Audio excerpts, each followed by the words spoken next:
Emma Hayes was 8 years old, bored out of her mind, and approximately 30 seconds away from falling asleep in her chair. Mrs.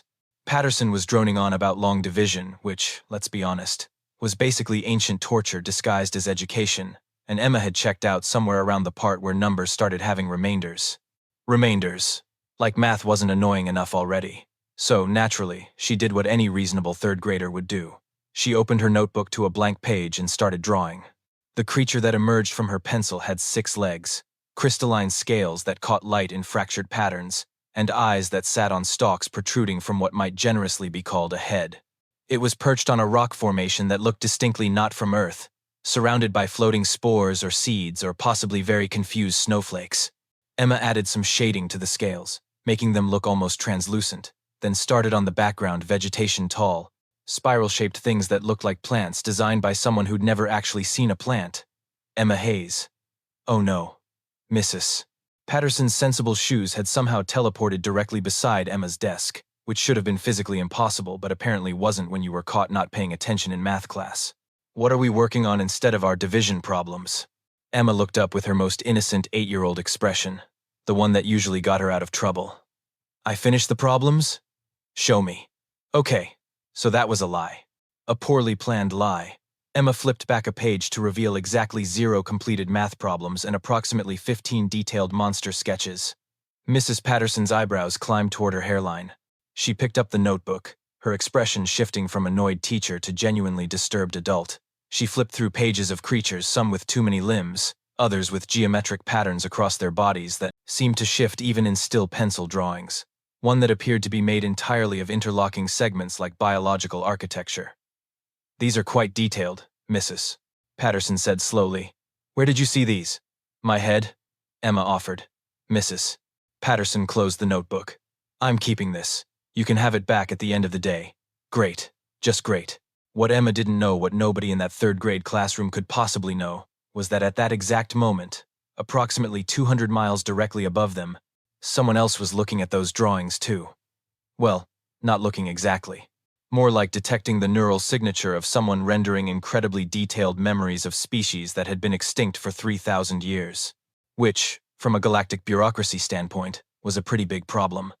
Ambassador Kletch stared at the readout on his display panel, his 3-fingered hand hovering over the alert button. The scanner had picked up something impossible emanating from the elementary school below. Specific detailed psychic impressions of no fewer than 14 extinct species, all originating from a single human child. Pip, he said carefully, please tell me this scanner is malfunctioning. His assistant, a nervous creature named Pip, whose species communicated primarily through anxious chittering, scuttled over to check the readout. After a moment, Pip's chittering increased in both frequency and pitch, never a good sign. It's accurate, Ambassador. There's a human down there who's somehow accessing restricted biological data from the Galactic Archive. Or, Pip's voice dropped to a horrified whisper, she's actually remembering them. Kletch felt a migraine forming behind his primary eye stalks. Humans weren't supposed to have access to galactic memory. Humans weren't supposed to even know there was such a thing as galactic memory.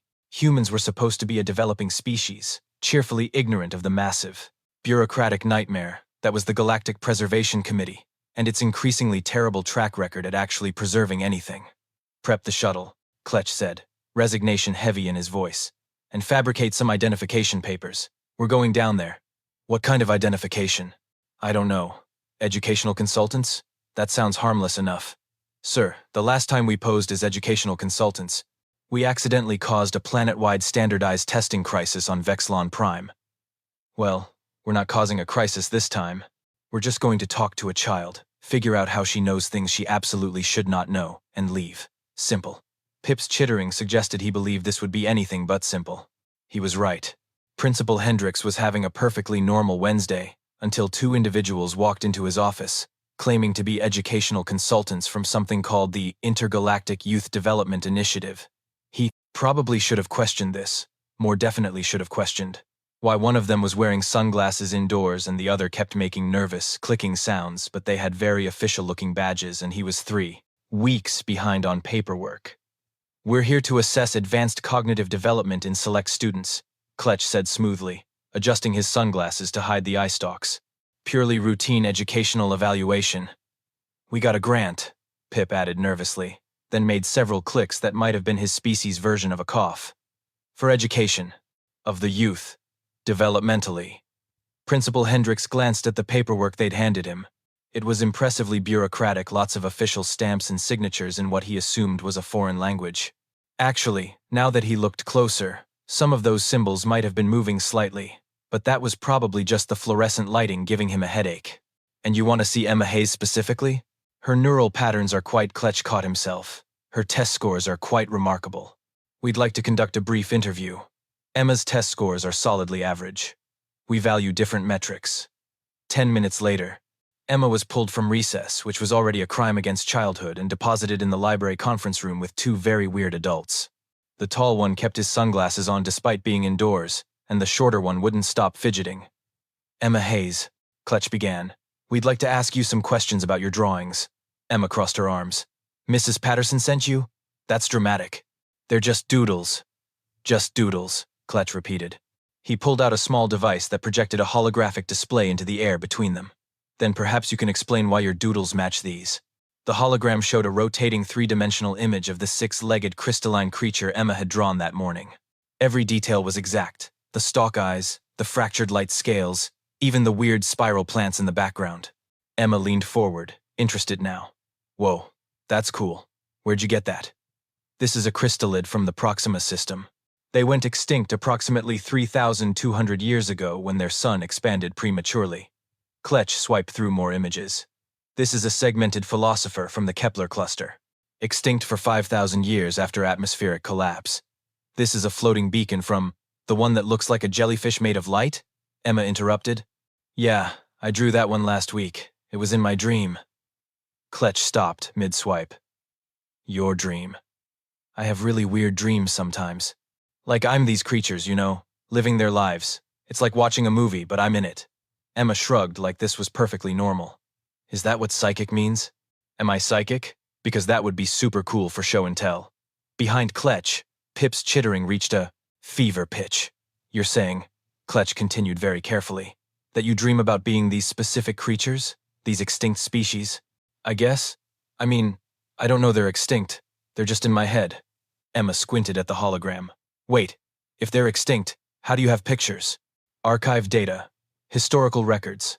Kletch scrolled through more images, and Emma pointed excitedly at each one she recognized. Drew that one. That one's in my notebook from last month. That weird crab spider thing? Yeah, that one shows up a lot. It's always running from something. Running from... Kletch zoomed in on the image Emma indicated. It was a scuttler from Epsilon Eridani. They'd gone extinct 6 months ago when the Preservation Committee's protective habitat failed during a budget dispute. 6 months ago. Kletch felt the room tilt slightly. This wasn't genetic memory. This wasn't ancient history somehow encoded in human DNA. This was current events. Pip, he said quietly, scan the database for recently extinct species. Pip pulled out his own device, hands shaking. After a moment, he made a sound like a tea kettle having an existential crisis. Ambassador, there are 47 species that went extinct in the last standard year. She's drawn 23 of them. 23? Kletch repeated numbly. Cool, Emma said. So what does that mean? Do I get, like, a prize or something? Kletch didn't answer. He was too busy calculating exactly how much trouble they were all in. Because if this human child was somehow psychically connected to dying species across the galaxy, if she was experiencing their extinctions in real time, then the Galactic Preservation Committee had been giving a third grader on Earth nightmares with their spectacular failure rate, and judging by the thickness of Emma's notebook, they'd been failing a lot. Ambassador, Pip whispered. What do we do? Kletch made a decision. We take her to the ship. We what? We need more. Data. We need to understand how this is possible. We need... He didn't get to finish that sentence, because that's when Ambassador Kletch, veteran of 14 diplomatic missions, and survivor of 3 interstellar wars, he looked directly at Emma Hayes' matter-of-fact 8-year-old face and realized the full implications of what they'd discovered. Then he fainted. Pip caught him before he hit the floor, clicking frantically. Emma raised her hand like she was in class.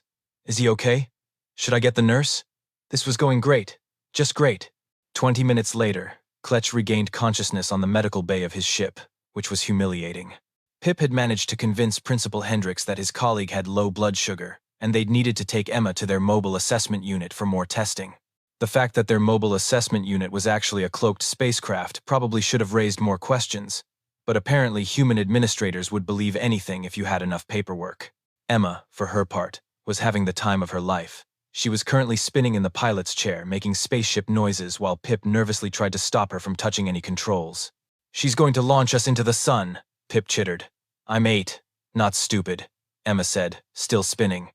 "I know which button launches you into the sun. It's the red one." "How did you—" Pip glanced at the control panel where the emergency thrust button was, in fact, red. "Please stop touching things." Kletch sat up slowly, his pride more damaged than anything else. "Someone get Cork. We need an actual scientist to figure this out." Cork arrived 3 minutes later, looking deeply annoyed at being pulled from her research. She was a Lagosian, a species known for their analytical minds and their complete inability to tolerate nonsense. She took one look at Emma's drawings, cross-referenced them with the Extinction database, and made a sound like a computer. "Processing an error. This is impossible," she said flatly. "That's what I thought too," Kletch replied, "before I fainted." "You fainted? We're not talking about that." Cork pulled up a holographic display and started running calculations. "The only logical explanation is genetic memory. Earth's position in the galactic arm makes it a collection point for cosmic debris. If organic matter from destroyed worlds somehow made it into Earth's biosphere into the food chain, then theoretically, humans could carry trace amounts of genetic material from extinct species." "So I ate them?" Emma asked, delighted. "That's disgusting. I love it." "It's a hypothesis," Cork continued, ignoring the child. "Humans consume matter. That matter contains microscopic fragments of genetic code from species across the galaxy, and somehow your brain is reconstructing complete organisms from molecular memory. It's scientifically questionable, but not entirely." She stopped mid-sentence as Emma pulled out a fresh piece of paper and started sketching. They all watched in silence as a new creature emerged from her pencil. This one had bioluminescent patches across its torso, 6 delicate wings arranged in a spiral pattern, and appendages that looked like they could manipulate energy fields. Emma added shading, careful details around the wing membranes, and what appeared to be a specific type of flowering plant in the background. "There," Emma said, holding it up. "This one was in my dream last night. It was trying to save its babies, but the ground was shaking and everything was falling apart. It was really sad." Cork pulled up her database, hands moving frantically across the holographic interface. After a moment, her face went completely still. "That's a lumen wing from Tau Ceti." "Okay," Emma said. "They went extinct last month." The ship's atmosphere seemed to drop several degrees. "Last month," Kletch repeated slowly. "Volcanic activity destroyed their habitat." The Preservation Committee's request for emergency relocation was denied due to Cork checked her notes. Budget reallocation for the annual bureaucratic conference on Sci-Fi 9. "We lost the entire species." Pip made a sound like several pieces of china breaking simultaneously. "So the genetic memory theory doesn't work," Kletch said quietly. "Because she can't have eaten matter from a species that died 4 weeks ago. There hasn't been time for any material to reach Earth." "No," Cork agreed. "There hasn't." They all turned to look at Emma, who was now drawing additional details on her lumenwing sketch, adding what appeared to be specific geological features to the background. "Emma," Kletch said carefully, "these dreams you have, you said you feel like you're the creature, like you're experiencing what they experience?" "Yeah, it's like I'm there. I can feel what they feel." Emma paused, her pencil hovering over the paper. "Usually it's scary. They're always running or hiding or trying to protect something. And then everything goes dark and I wake up." "Everything goes dark," Cork repeated. "When they die," Pip whispered. "She's experiencing their deaths." The silence that followed was the kind of silence that happens when several highly intelligent beings simultaneously realize they've been catastrophically wrong about something important. "She's not remembering the past," Cork said slowly. "She's receiving real-time psychic impressions from dying species. Earth's position in a cosmic dead zone, a backwater with minimal psychic interference, makes it a receiver for galactic trauma. The death screams of entire species are echoing across space and landing in this child's dreams." "That's metal," Emma said cheerfully. "Wait, does that mean every time something goes extinct anywhere, I might dream about it?" "Potentially," Cork confirmed. "If the species has sufficient psychic presence during their final moments, fear, desperation, the survival instinct, trying to preserve some record of their existence, then yes, you could be receiving those impressions." Kletch put his head in his hands. "So we've been giving a human child nightmares for years with our conservation failures." "Not just her," Cork added, pulling up additional data. If this theory is correct, humans have been receiving these impressions for millennia. Every monster in your mythology, every creature in your folklore that doesn't match Earth biology. We've been drawing your extinct aliens in our cave paintings, Emma finished, understanding clicking into place. That's why my monsters look so weird. They're not from my imagination. They're from space. That's so cool. It's not cool, Kletch said weakly. It's a diplomatic incident. It's 17 diplomatic incidents. The Preservation Committee has been broadcasting our failures directly into the dreams of an entire developing species. Pip's chittering had reached frequencies usually reserved for emergency broadcasts.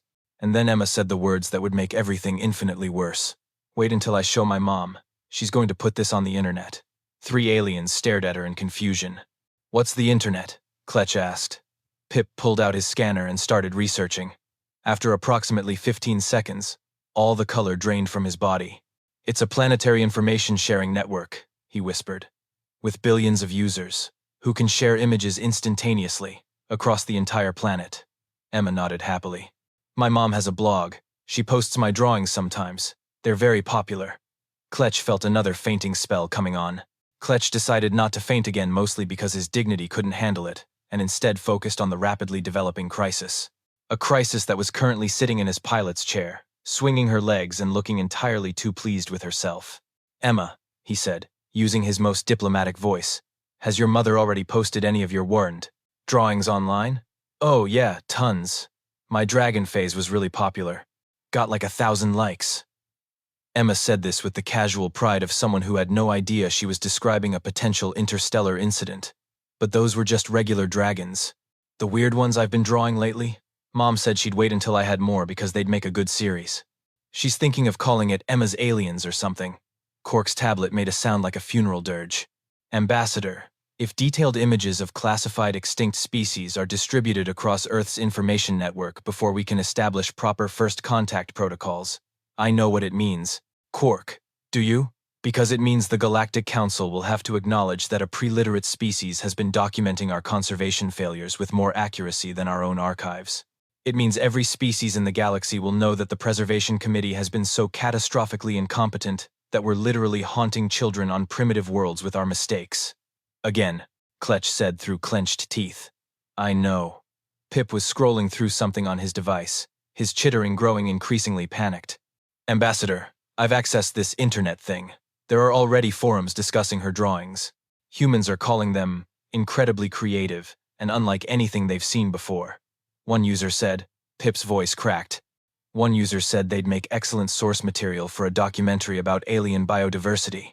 A documentary, Kletch repeated flatly. They want to make educational content about species we failed to save. Using drawings from an 8-year-old's nightmares, Emma raised her hand. Can I be in the documentary?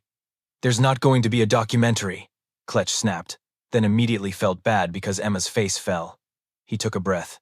Emma, I need to explain something to you, and I need you to really understand what I'm saying. Okay, these dreams you've been having, they're not just dreams. They're real. Every creature you've drawn existed somewhere in the galaxy. And every single one of them died because he gestured around the ship, the people whose job it is to protect endangered species, failed to do our jobs properly. That sucks, Emma said matter-of-factly. Yes, it does.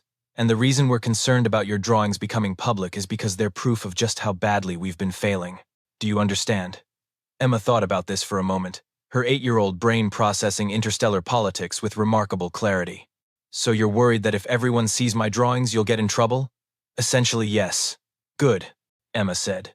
You should get in trouble. Those creatures were scared. I felt how scared they were. The lumen wing I drew? She was trying to push her babies toward a cave when the volcano exploded. She knew she wasn't going to make it, but she kept pushing them anyway. The ship went very quiet. And the crystallid, the one with the see-through scales? It was the last one. It knew it was the last one.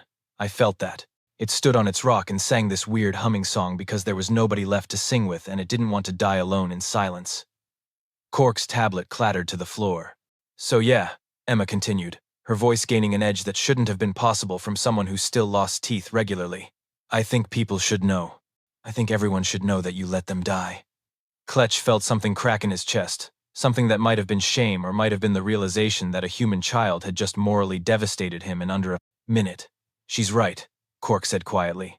The Preservation Committee has been operating under the assumption that extinct species are simply data points in a database, statistics to be managed.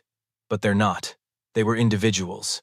They had thoughts, feelings, families. And this child has been bearing witness to their deaths while we've been filing paperwork. We can't change the past, Kletch said weakly. No, Emma agreed, but you could try not sucking at your jobs going forward. Pip made a sound that might have been a laugh or might have been a sob. Ambassador, Cork said, pulling up her database again. I've been cross-referencing Emma's drawings with our current critical endangered list. If her psychic impressions are accurate, and they have been so far, then I can predict which species are approaching terminal population collapse. How? Because Emma draws them more frequently as they approach extinction. The crystallid appears in her notebook 7 times in the month before it died. The lumen wing appears 5 times in the 2 weeks before the volcanic event. She's not just receiving random impressions, she's receiving stronger signals as species approach their final moments. So I'm like an early warning system? Emma asked. Potentially. If we could establish a protocol, regular check-ins where you describe your recent dreams, we might be able to intervene before species reach critical status. But that would require admitting to the Council that we need help from a human child, Pip pointed out. They'll never authorize it. Then we don't ask for authorization, Cork said. We just do it.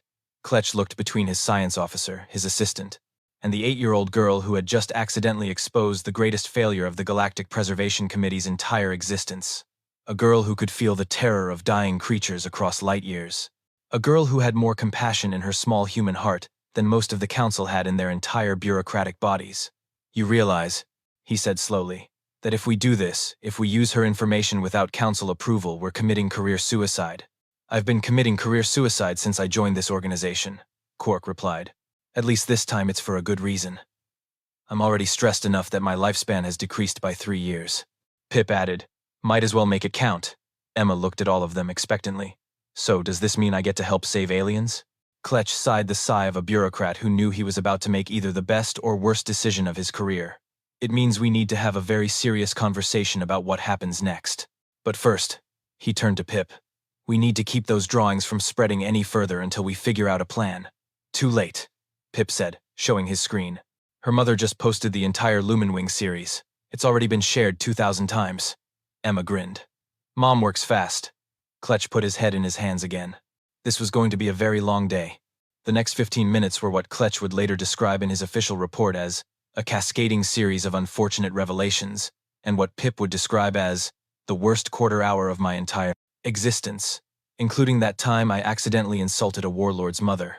Cork had pulled up Emma's mother's blog on the main view screen. The post was titled, Emma's Alien Collection, My Daughter's Incredible Imagination, and featured high-resolution scans of 23 drawings. 23 incredibly accurate depictions of extinct species. Each post had hundreds of comments. This one looks like it could be a real creature. Read one comment. Has she considered a career in xenobiology? Read another. I swear I've seen something like this in a dream. Read a third, which made everyone on the ship go very still. How many humans have this ability? Kletch asked quietly. Unknown, Cork replied. But if others are reporting similar dreams, then Emma might not be unique. She might just be the first one who's good at drawing. Oh, that's just fantastic. An entire planet of psychic witnesses to our failures. To be fair, Emma interjected, you're the ones failing at stuff. We're just along for the ride. Kletch decided to ignore that because she was absolutely right, and he didn't need the reminder. Pip, containment options? We could try to scrub the images from Earth's internet, but that would require, Pip did some quick calculations, approximately 400 years and violating 17 different non-interference protocols. So that's not happening. We could confiscate the notebook, Pip suggested weakly. Emma's hand immediately went to her backpack, where her current notebook was stored. You're not taking my stuff. It's evidence of, it's my property, Emma said firmly. And if you try to take it, I'll just draw more. I have really good memory. Plus my mom buys me notebooks in bulk from the discount store. She has unlimited drawing materials, Pip whispered in horror. We can't stop her. Kletch was beginning to understand how military generals felt when they realized they'd lost a war. Emma, please understand that these drawings are extremely sensitive information. They could cause serious diplomatic problems for us. You mean they could prove you've been doing a bad job? Yes, that's exactly what I mean. Good. Emma crossed her arms. You should have to prove you're doing a bad job. That's how people get better at stuff. My soccer coach says if you don't know what you're doing wrong, you can't fix it. Your soccer coach hasn't met the Galactic Council, Kletch muttered. They don't respond well to criticism. Sounds like they need a better coach. Quark made a sound that was definitely a laugh this time. Ambassador, Pip said urgently. We're receiving an incoming transmission from the Preservation Committee headquarters. They've flagged the Earth internet posts. They know. Kletch felt his stomach drop through several dimensions simultaneously. Put it through. The view screen changed to show Committee Director Vorn, a massive creature whose species communicated disapproval through bioluminescent patterns. Currently, those patterns were flashing in colors that roughly translated to extreme displeasure bordering on volcanic rage. Ambassador Kletch, Vorn said, each word carefully enunciated. Would you care to explain why classified extinction data is currently circulating on a pre-literate planet's information network? Director, I can explain. Explain how a human child has produced more accurate documentation of extinct species than our own archival department? Explain how said child is currently describing emotional states and behavioral patterns we never recorded? Explain how this happened on your watch? The child is psychically sensitive. Earth's position makes it a receiver for, I don't care about the mechanism. Vorn's patterns flashed angry crimson. I care that the Council has just called an emergency session to discuss this incident. Do you know what they're calling it? The Hayes Report.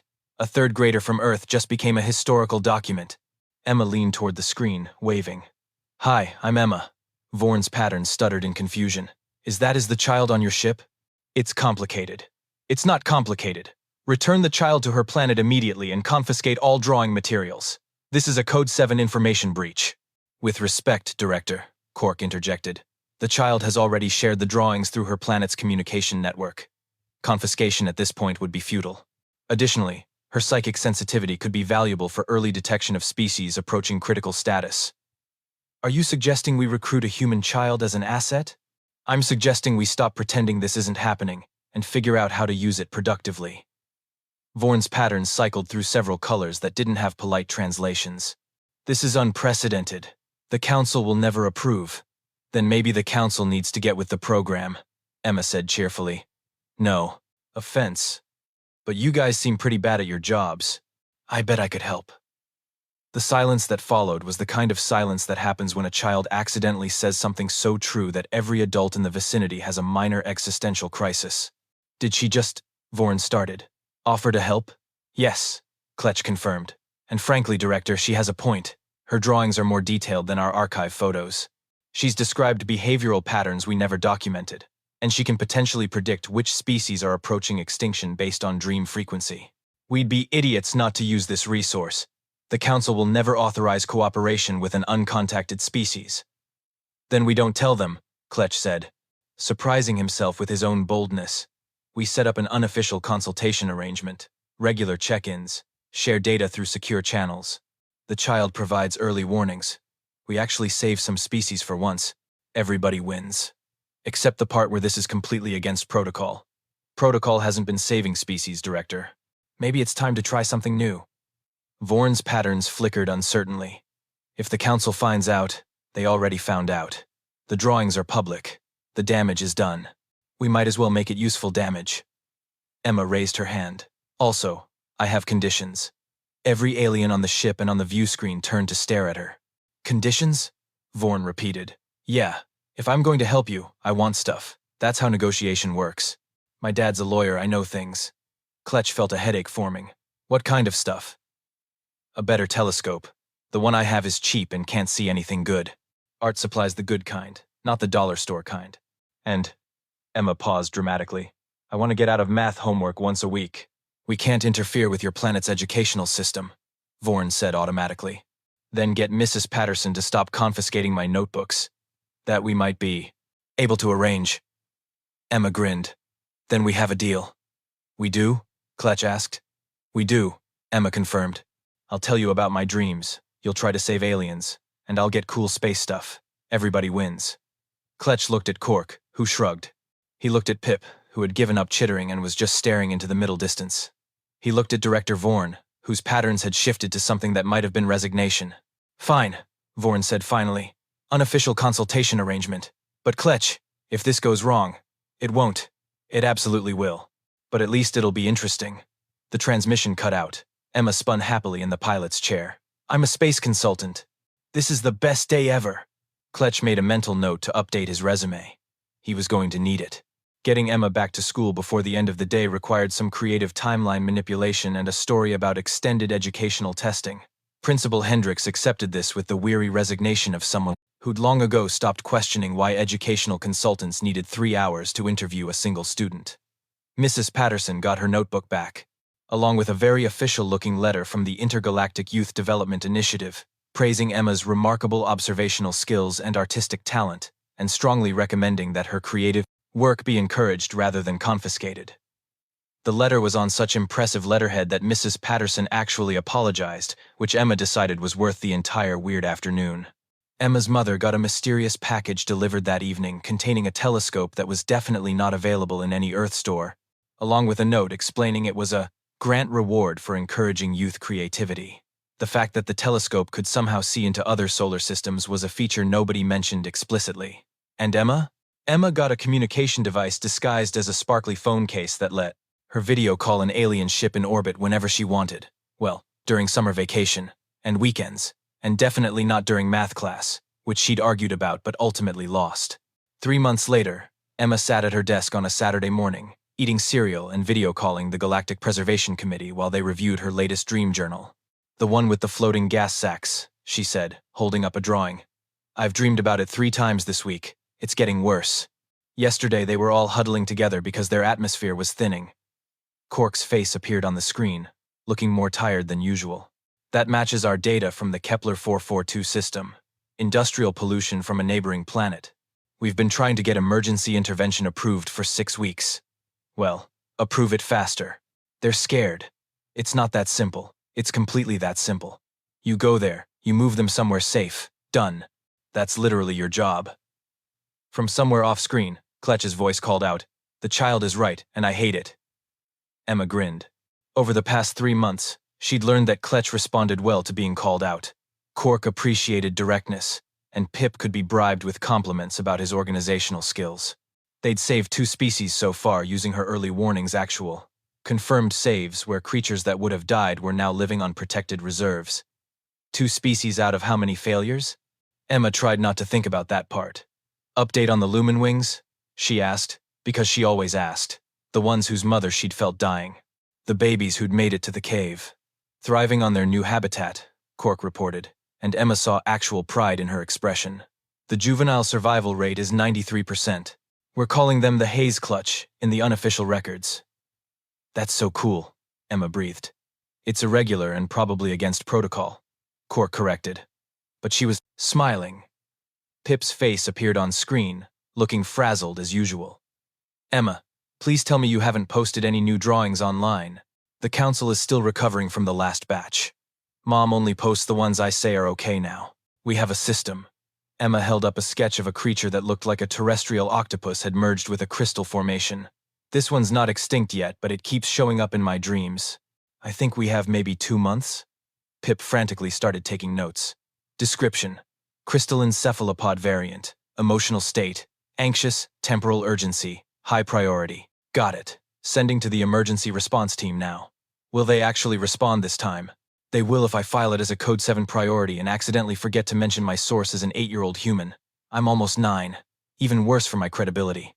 Kletch's face filled the screen, looking somehow more tired and more alive than he had 3 months ago. Emma, I'm sending you a data packet on conservation habitat requirements. Could you review it and tell me if any of the environmental parameters match your dreams? We're trying to figure out optimal relocation sites. You want me to do homework about alien habitats? I want you to help us not be terrible at our jobs. Emma considered this. Okay, but it counts as my science project for school. Deal. And you have to send me pictures when you save them. I want proof. We always send pictures. Good. Emma took another bite of cereal, looking at the 3 aliens on her screen who'd somehow become her weirdest friends. Hey, Kletch? Yes? Do you think other humans have these dreams? Like people who don't draw them? Kletch exchanged glances with Cork. We've been researching that. There are reports throughout human history of people claiming to see creatures that don't exist on Earth. Artists, storytellers, people who were sometimes called crazy. They weren't crazy. They were just dreaming. About your extinct aliens. Probably. Yes. Emma thought about that, about all the people through history who'd seen monsters in their sleep, who'd drawn impossible creatures, who'd been told they were imagining things. They hadn't been imagining anything. They'd been bearing witness. That's really sad, she said quietly. Yes, Kletch agreed. It is. But you're helping us fix it. That matters. I'm helping you not actively make it worse, Emma corrected. There's a difference. From off-screen, Quark's voice called out, "She's not wrong." Kletch looked like he wanted to argue but couldn't. Fair enough. But Emma, thank you. For caring. For helping. For calling us out when we're being idiots. You're welcome. Also, you're still being idiots about the gas sack creatures. Approve the intervention. I'll personally file the paperwork today. Good. They talked for another 20 minutes about dream patterns and conservation strategies and whether the latest sketch looked more like a reptile or an insect. Eventually, Emma's mom called that they had soccer practice in an hour, and she needed to get ready. Same time next week? Emma asked. Same time next week, Kletch confirmed. Try not to have too many nightmares. Can't promise anything. You guys keep letting species die. We're working on it. Work faster. Emma ended the call and looked at her desk, covered in drawings of creatures from across the galaxy. Creatures that had existed, that had felt fear and hope and the desperate will to survive. Some of them were gone now. Some of them would be gone soon. But some of them, a few precious few, would survive because a third grader from Earth had bad dreams and knew how to draw. It wasn't enough. It would never be enough. But it was something. And sometimes, something was how you started fixing everything. Emma picked up her pencil and started a new sketch. The creature in her dream from last night had been beautiful, six-winged, luminescent, singing a song that sounded like starlight. She needed to get the details right. Somewhere in space, Kletch looked at the priority flag that had just appeared on his console. Another species approaching critical status. Another chance to not fail. He'd been failing at his job for 15 years. Maybe it was time to get better at it. He approved the emergency intervention request and got to work.